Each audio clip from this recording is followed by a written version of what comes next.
All right. Hi everyone. I know it's been a long evening. I hope you guys have had some drinks and food. Let's come to Web 2. Right, we're here of Web 3. Yeah. Right. We've got some interesting founders and builders today. Right. These are leaders who are focused on scaling AI solutions in their own verticals, and the intent was, as you can see, to basically have a discussion, have their point of view of how they feel that how does decentralized AI tools versus your ongoing private and secure LLM models work, right? And before we get in, we just want to have like a quick introduction, starting with Jackie, then Calvin, Addlly, Tina, and then Mckenzie. Sorry. Yeah, Tina is Addlly, so it's the same. Yeah, Jackie. Okay. So, hello everyone, good evening. Good to see all of you this evening. Thank you for having me here. So I'm Jackie from Tiger & Wolf, and what we do is we're a boutique consultancy firm for AI solutions. Before this, I was developing a suite of privacy-focused products centered around identity. In my free time, I'm part of the Creative Collective, and the idea of Gen AI in creative field is quite a divisive area. So looking forward to talk about this.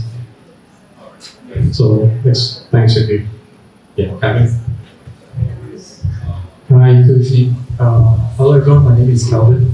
I'm from Pints AI, and we provide financial industry and insurance with a purpose-built AI platform for them to power their private and agentic workflow. And currently we have clients across US, India, and Hong Kong. And I think the main value proposition down here is that we think a lot of industry players are really late to the game, so they need a framework to get them started fast. So that's what we provide. Thanks. Thanks, Calvin. Thank you. Hi, everyone. My name is Tina. I'm co-founder and CEO of Addlly AI.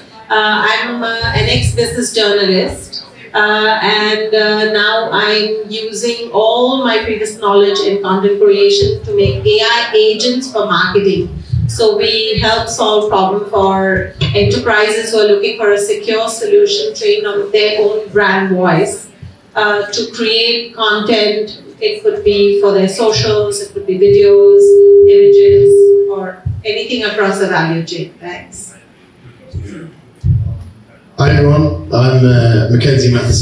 I'm from Airia. We're an AI orchestration platform, so our focus really is providing this secure foundation for enterprises to build, manage and deploy AI agents with as little code as they want. It's been an exciting journey so far. We're about a year old, celebrated our year birthday just 2 weeks ago. I've been seeing some pretty incredible results and growth, so it's a really exciting time for us at the moment. Thanks, Mckenzie. So we've got like really diverse set here, right? Mckenzie is from Australia, right? He shifted to Singapore. UK. Oh, London, right? Yeah. Cool.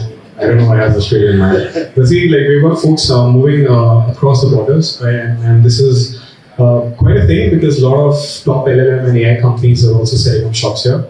Right. Clearly, Southeast Asia, and especially Singapore, is the gateway to Southeast Asia for them. I'll start off my first question with Mckenzie, right, and then we can come back in. The APAC enterprises, right, that you're looking after, and that's where the focus is as well. They're demanding data segregation, transparency, decentralization, or are they just focused on the purchase decisions, like to just get this for us? Yeah, I think they're focused on all of those problems. Can you list them again? Yeah, so basically like the transparency, right, that decentralized AI provides versus the saying that give us the centralized models and give us everything inside. Yeah, and I think there are many that we're speaking with are focused on those problems, but trying to strike a balance of how do they solve them. I think if you look at the decentralized models, there's some great benefits around transparency, the impact it can have on the tough regulations out here with data sovereignty, being able to control that. But it's not necessarily a silver bullet. And ultimately, that's where we're seeing that many organizations are looking for that balance or optionality of a mix of the both. And also because like the focus is more on building the AI agents, right? So it's the workflows and the automation rather more than the data set that's being utilized. Yes, the ability to use the right components for whatever the use case is. I think often the question is like, is there like one killer technology that's going to fit everything? And that's not really the demand that we're seeing. We're seeing that there's the individual components that are going to fit individual use cases, and organizations need to be able to balance that.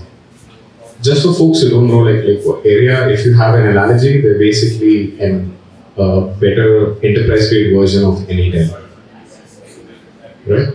Yes, I would say there's some key differences as well. So N8N, absolutely fantastic at automating fairly defined workflows. They certainly have the upper hand when it comes to having a whole bunch of pre-built connectors. They come from this RPA space.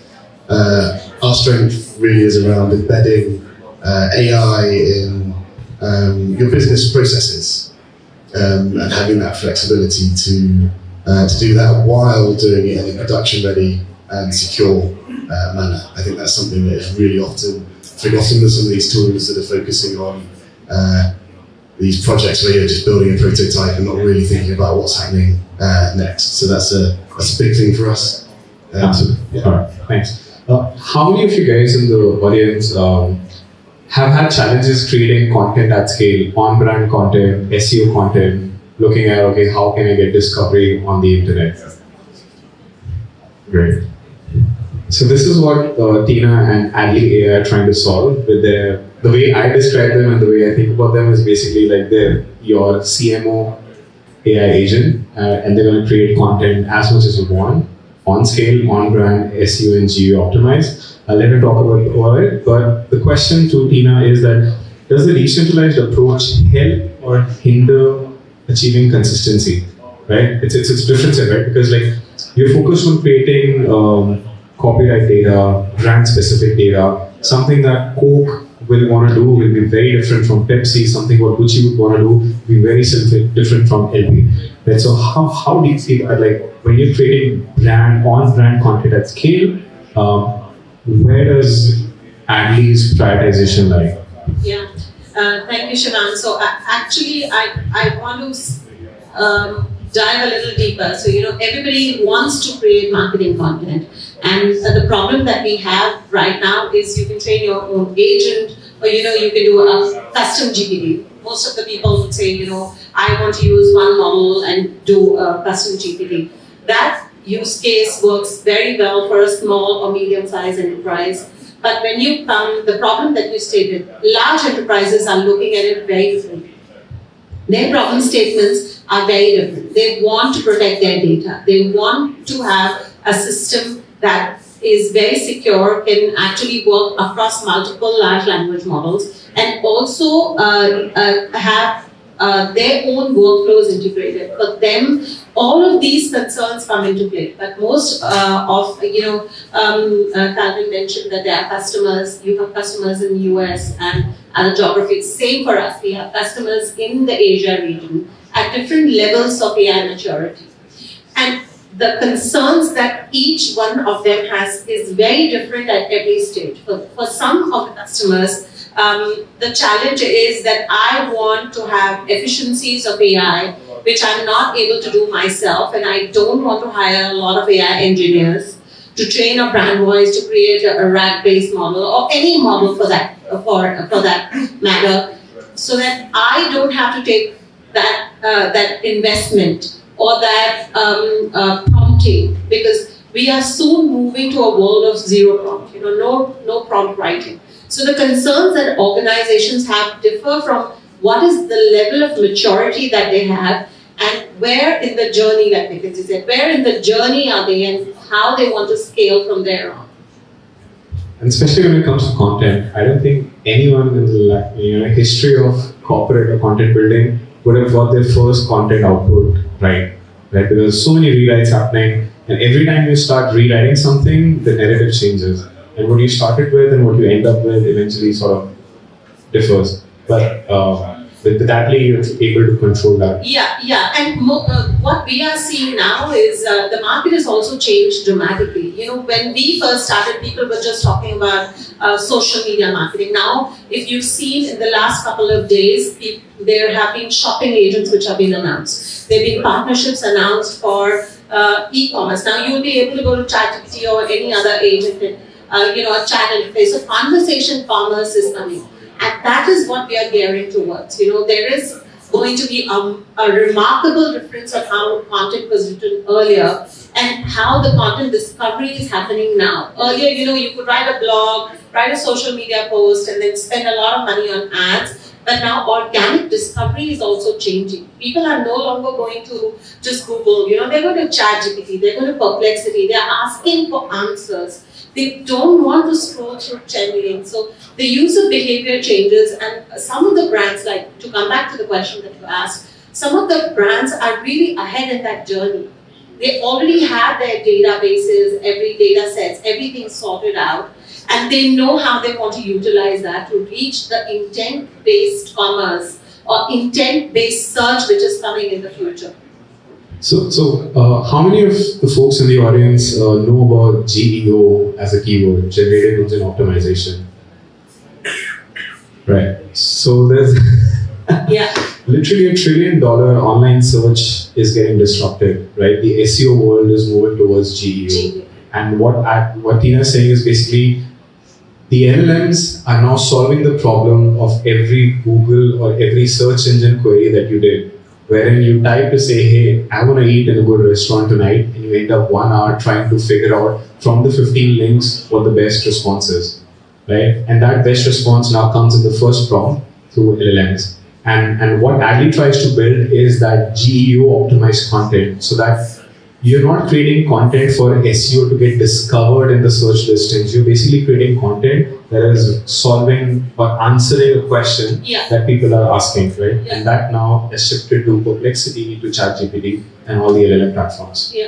Yeah, absolutely. And the starting point of that, Shivang, is actually to know where you stand at the moment. So, you first have to start this journey by knowing whether, you're getting cited in a particular LLM. So audit becomes your first step to know, and how you do it is, there are a couple of ways to do it. You can sit and write these prompts and then search for your brand name on ChatGPT, you can go on Perplexity, you can go on any of these, or you could use platforms like Addlly, which in a single go can help test across 10,000 prompts on all platforms and give you visibility score. So when you start that journey, then you will know whether your brand is visible anywhere, and how, or whether your competitors are getting cited instead, and how you build your brand visibility from there on.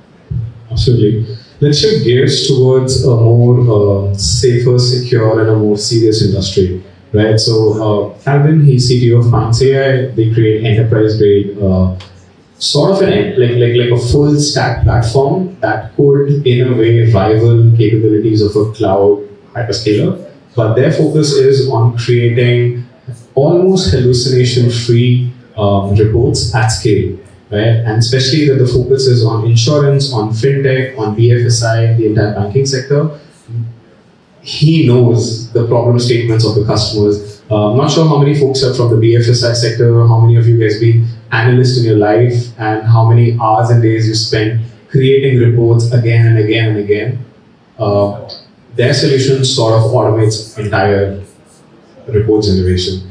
So to you, the question, how does decentralized models improve regulatory compliance and auditability for a financial client versus ChatGPT? I know what your response is going to be, but I just want to know your thought process for the audience. Right.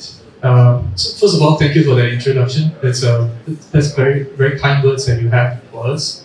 And also to answer this question, I'm just trying to keep this interesting for the audience as well. So I guess I wouldn't be using too many of the industry player anecdotes. Try to keep it more closer to heart. I think the whole point about decentralization or against ChatGPT as a whole is that ChatGPT is this one central figure. You can imagine it as a server somewhere. You can imagine Sam Altman's face somewhere that controls and holds all of your data. And whether rightfully or wrongfully, the versions of ChatGPT 1 after another, ChatGPT 4 after 3, 5 after 4, and eventually we have 6 after 5, is actually you guys. You guys are products of the ChatGPT X, right? So we really don't know at which point some of these data that we put into ChatGPT it's gonna bite us back. And at the same time, I think from a privacy standpoint, does it make sense to even have a centralized someone with so much power in terms of holding data and collecting them en masse to exist? So I think some pushback has to be there. And I think decentralization, if at scale, if possible, should be at a level where no one should be able to own the data, but yet everyone owns the data. No one owns the model, owns the flow, but yet everyone owns the flow. And then we have within Web3 all this self-regulating mechanism that can incentivize the network and all that. I think that is quite a good future to work towards. And at the end of the day, if you have corporates coming on board to also utilize these networks, just because they're secure, they're also traceable, I think they can potentially move a lot of workloads onto these chains or networks as well. So, from what I understood, right, your solution is also on-prem, because all of these enterprises and companies do not want the LLMs to get access to their data. Right. So in that sense, there's always a question of what value does open source models provide versus actually utilizing the enterprise version of ChatGPT or Perplexity. Right. So yeah. Sorry. How do you tackle that for Pints AI? Yeah. So anyway, we have not seen any of these questions, so I could be talking nonsense because none of this is everything on the spot. He's a PhD from SCTV, and they've actually done solid work. They've actually also created like a tiny small language model by distilling a large language model. So yeah. Yeah. So I mean, we are creators of models. So we do have a 1.5 billion parameter model. People download it and use it and all. But specific to that question, right? I feel that in a lot of instances when we talk about private models on-prem, the fundamental issue that people are trying to get around is the fact that you need something private. And this need of something private may not need to be solved directly by just being on-prem. You can have many ways to solve it, but I don't think people view any of the big AI being Claude, Anthropic, your Perplexity or ChatGPT, OpenAI, kind of pledge to your data protection as a definitive way to say that, oh, my data is therefore private because they have pledged to do so. So therefore, many ways to skin a cat on-premise is one big way, and it's the only way that we can't currently be a Web 2, right? So the only way that a Web 2 company knows how. But a Web 3, when we sort of integrate things in Web 3 and we get all this encryption and also decentralized sort of thing going on, it fundamentally solves the problem because then no one holds your data to say that I have all jurisdiction over your data, right? So nothing is held hostage, everything is decentralized. Fundamentally, it's a solution as well, in my opinion. Fair enough. Jackie, right? So I just met him 2 hours back, right? And the first thing we talked about was how he's working on some creative aspects of AI technology. So and that's very close to my heart because one of the things why we started Generative Beings was because I personally feel that generative AI is one of those technologies that sort of mimic the way humans have evolved. I know it's a huge analogy to make, but I've seen my daughter grow over the last 1-2 years. And just to see, the learning and the creative aspects of it, the LLMs are sort of mimicking basically what humans have been doing, right? We have a lot of conversations around productivity, cost cutting, savings. We rarely talk about how this technology is helping creators and creativity scale, right? Your experience in building these creative outcomes, what's your take on can decentralized models provide a better playground for creators compared to these closed source models? So this is quite a lot of things to unpack, but maybe first set off some questions right in the crowd. Any one of you is an artist or creative? No one? Oh, okay, awesome. Right. So the usage of generative AI in the creative field can be quite a divisive topic. For every artist or creative you ask about LLMs or like Gen AI, one will say we love it, the other one will hate it. I think no other fields have had this much divisiveness in it. And when you peel the layers of this anger, some say anger, hatred even, it evokes very strong emotions in those practitioners. So let's do a quick thought exercise, right? Suppose you draw a drawing, right? You draw a drawing, it's on the table, nothing happens, you're happy. But what if I come over, I take your image, right? And I sort of copy and modify it, and then I submit it to an art competition and I win it. How would you feel? You'd be mad, right? And more importantly, I win the competition, I win some money, and then I don't share the money with you. Doubly mad, right? So what I'm trying to get into here is the problem, or rather the issue, the challenge of attribution, right? When you use generative AI regularly, right? Like let's say in the regular field, we're not talking about decentralized yet. We're talking about, say, your vanilla LLMs and whatnot. There's no attribution to the original source content. How? Firstly, is how, right? How do you even do it? How do I attribute this image that I've generated from, say, OpenAI, for example, to the source materials that it was inspired from? I say inspired because that's how it works pretty much, right? Take the patterns, you distill it, and then you generate additional images based on the inspiration that it has. Now, so with that backdrop, it also creates this very fundamental feeling of unfairness within creators because they take their work and then the work is then, cast into the void of that is LM, and then something new comes out. Right, and it's so you feel this sense of helplessness, you feel this sense of powerlessness because as a creator, there's nothing you can do. Now, what if there's a way for you to understand and know where each and every piece of your work is going to? What if there's actually a way to attribute the value of your work?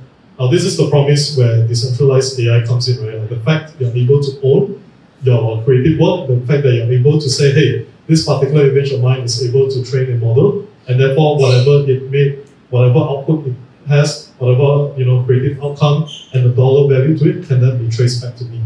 Now this, the feel is a bit different. You now feel a bit better because you now know that, hey, actually, my output here is no longer stolen, right? Stealing, it's a very strong word to use, but that's how we feel about it within the community. So to answer your question, deAI is exciting in the sense that you're now able to attribute value to your work. And that's something that regular LMs have done and creators feel very unfair about. So this is how I position it. So in a way, it's basically tokenization of ownership, right? Yeah. And then like a digital footprint to say that, like a stamp or like a signature to say that this is owned by you. Yeah. But when you look at, there's so many right now sort of cases against the big companies, right, where they used fair or unfair, whatever, but they basically use a lot of existing data of other platforms and content providers to train their models, right?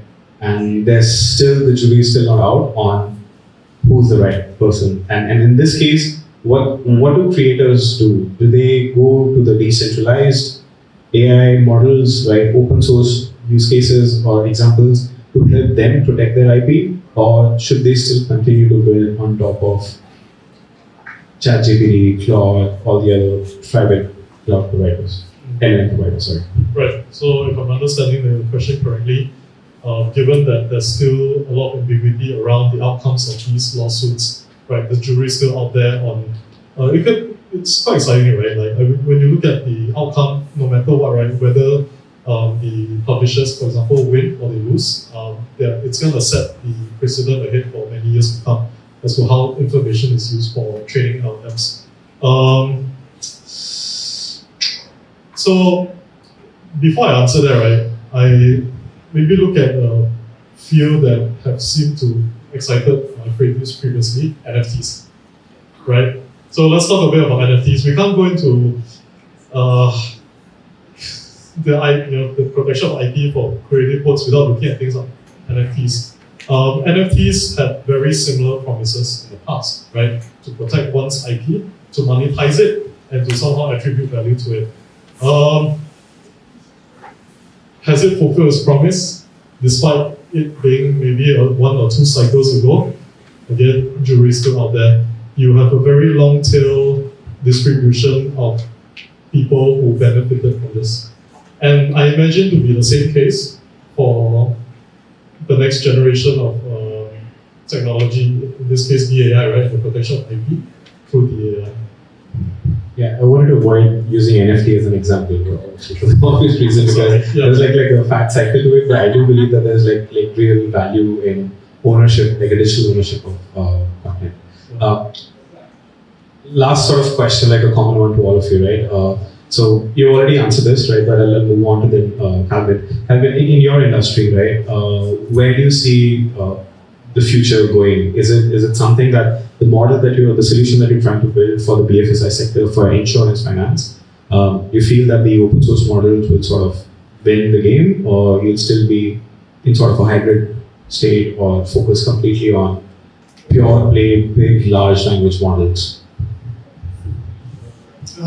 It's difficult to predict, honestly. Again, I think that there's value to having open source models in the sense that you have large models or very big companies that have a lot of resources that will train model for specific purpose, general purposes, which are like good for the general public.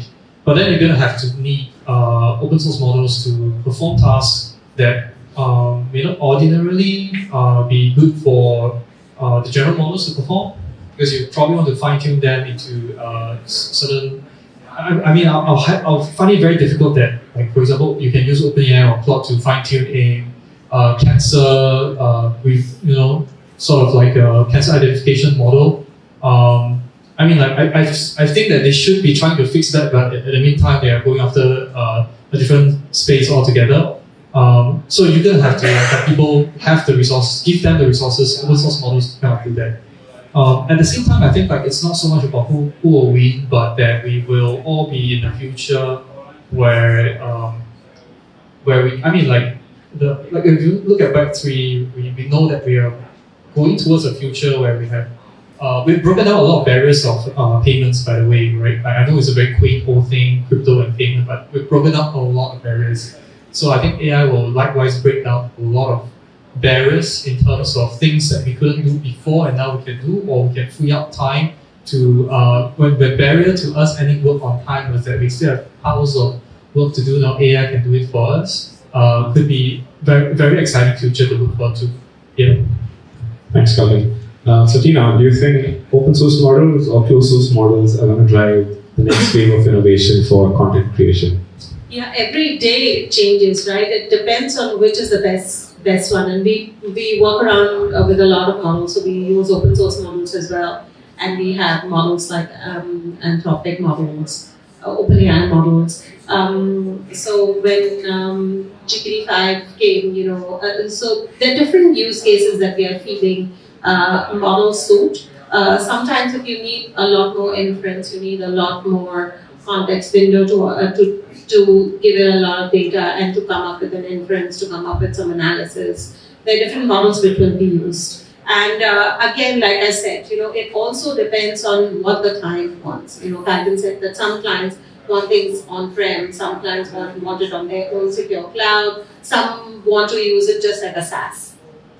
right? And for them, performance, cost. So there's so many factors that come into play, and it's very hard because things keep changing so dynamically depending on. So what we try to do is try to keep up ourselves to recommend the right solution to the client depending on what they are looking for. If they are price sensitive, then you would go with something which works on their kind of data set. If not, then functionality, then you go with models that can serve them better. So it's based on the use case and all. There's a room to play for. Yes, for both. Yeah. Thanks. Last question, Mckenzie. Yours is about building agentic flows, right? There are conversations of large action models coming up, right? So you have Panelists AI, you have GenSpark, you've got multiple horizontal agentic players that are coming in. Same question, right? Do you feel that in this scenario, the future is going to be owned by open source models, or do you feel that you'll still be heavily, like reliant on closed source models for large action and use cases? And I think it's a slightly different question, very similar answer. I think it's going to really depend on the use case that the client is looking at. And in a sense, this is just like another technology wave. If we were sat on a panel years ago talking about the shift from on-premises to public cloud, I think it would be really easy to say, like, hey, this new thing is going to be the thing and the winner. But then if we look at what's happened, so many have chosen to go for this hybrid model or do a bit of both. And I think the same could be said here, really. There are pros and cons to both sides. I think there's some of the decentralized sides of things, like, you've got the pros of transparency, data sovereignty, but where things are today, you don't have the scalability or the integration with enterprise applications, for example, that you do with the large centralized models. But then you've got other challenges that come with that. So I think that there will continue to be advancements, but there's not going to be a winner. And I think having that choice is key. Thanks, Mckenzie. So my final outcome of that conversation was that, as Jackie rightly said, it's a divisive world, right? So I think like both sides will have a play in the game, but depending on the use case and what the client wants, right? That's really key, because that's what we are here to deliver, right? To solve their problem, irrespective of the technology, tech stack, or whatever solution it is. We need to figure out how to solve that problem for the client. Thank you so much, everyone, for being on the panel. I hope it was conversational good enough. We have a question. We'll take one and then we'll close, because then I think there's the next one. So maybe I shout from here. Sorry if I. It's okay. You can take this. Thanks. Sorry I came late. Maybe I missed the earlier session. But the first question I want to check is, how do you guys decentralize your AI model for the application? Open question, how do you guys decentralize your AI model or the application? Decentralized, right? I think so. The first thing is that models may not just sit in one place. So you can have models sitting in different places, and it acts as a so decentralization down here helps with resiliency, in the sense that if some parts of the network will go down, you can then go for other places. But if you're talking about actual decentralization of like the model weights and layers, so that you can like shoot out one and then goes out to a decentralized network and come back, I think that technology is really there, and it's a very Web3 thing. I don't have the expertise to answer that, unfortunately. Yeah. Anything else? Maybe your question behind that is because you want to know how to do decentralization? Yeah, because our M all are dominated by the deAI players. Right. So I wonder, how do you guys decentralize the AI model, or is it on another layer? Maybe we take that offline. That's yeah. Okay, I think we do need to move on. Yeah. So thanks for that question. I think that will be the end. But yeah, the folks are here, right? So definitely try and get a bite of their brains. Thank you, everyone. So.